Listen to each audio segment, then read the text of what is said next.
Et ce documentaire, eh bien, ça s'appelle M et le troisième secret. Pour en parler davantage, bienvenue à vous, Pierre Barnérias. Bienvenue sur le plateau de Grand Lille TV. Bonjour. Vous êtes journaliste et réalisateur. Vous êtes à l'origine de ce documentaire. Si vous le voulez bien, Pierre, on va regarder tout de suite la bande-annonce et on en reparle juste après. Allons-y.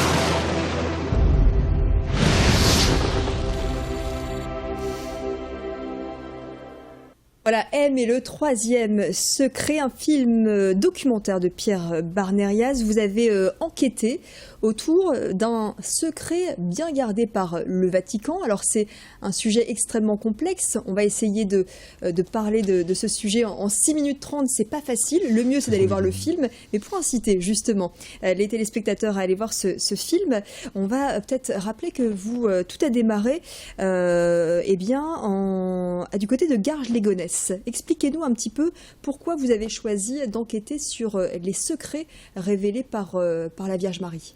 Ça a été un concours de circonstances. En fait, en 2010, je suis réveillé par une information de France Info qui m'annonce qu'à Garges-les-Gonesse, une icône soigne de l'huile. Donc j'ai trouvé ça étrange. Donc à l'époque déjà, je m'intéressais à ce sujet parce que dès le départ, je m'étais mis en tête de faire un portrait, un documentaire sur cette femme qui rassemble tout le monde, quoi. C'est une mère qui rassemble aussi bien des juifs, des musulmans, des bouddhistes, des hindous. Et donc voilà, j'avais en tête de faire ce sujet-là. Et quand j'ai appris qu'à Garges-les-Gonesse, il y avait une icône qui sointait, je suis allé voir sur place et j'ai vu la façon dont les journalistes traitaient cette information. Donc là, ça a été un déclencheur. Je me suis dit, bon, il faut que j'aille jusqu'au bout. Donc voilà, on a fait venir un huissier de justice, on a fait les choses comme il fallait. On a mis sous scellé cette icône, on a récupéré l'huile, on l'a fait examiner et on en donne le résultat dans le film.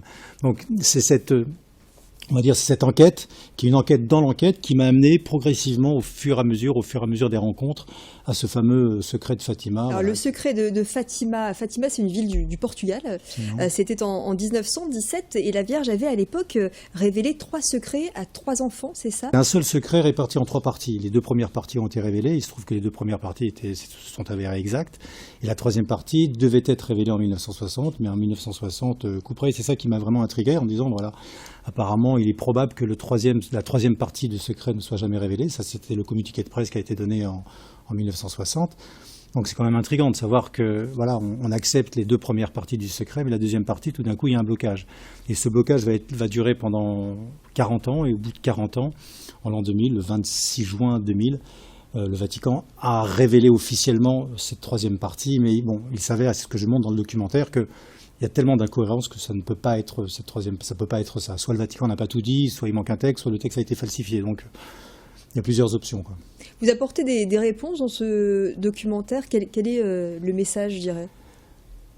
J'apporte pas de réponse. En fait, ça a été une enquête. C'est-à-dire, je suis resté factuel.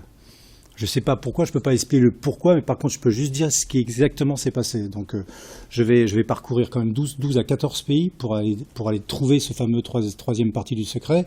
Donc, je ne donne pas je vais pas révéler ce fameux 3e secret, mais je vais en dire effectivement les contours et je vais montrer que ce qui a été révélé en l'an 2000, ça ne peut pas être ça.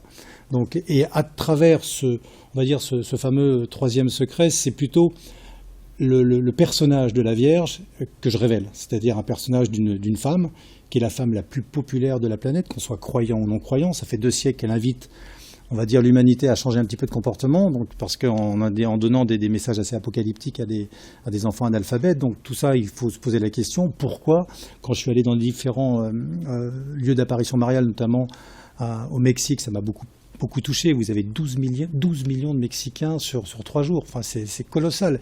Les chiffres sont astronomiques quand vous parlez de ce personnage. Et c'est un personnage dont on est sûr qu'il a existé, quoi. Donc voilà, on est en 2014 après Jésus-Christ. Donc son fils a marqué l'humanité.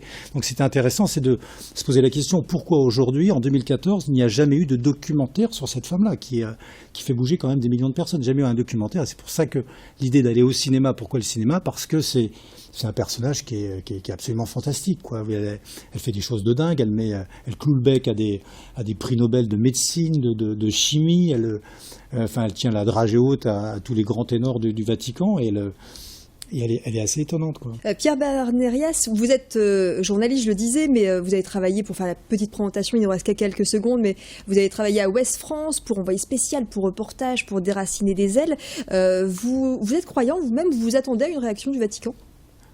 Oui, je pense que je vais attendre une réaction, je pense que j'aurai la réaction, mais déjà j'ai une très très bonne relation du public et de prêtres et voire même d'évêques sur ce film, donc ça me touche vraiment de savoir que ce film, en fait c'est un film pour promouvoir la paix aujourd'hui, pour promouvoir la paix et éviter qu'on tombe dans un choc des civilisations dans lequel on veut nous entraîner en créant un choc de civilisation entre la religion islamique et la religion chrétienne. Et la chrétienté. Et le troisième secret, à voir donc à Kinépolis l'homme, ce mercredi, ce jeudi et ce vendredi. Merci beaucoup Pierre Barnerias de nous avoir rendu visite. Merci à vous.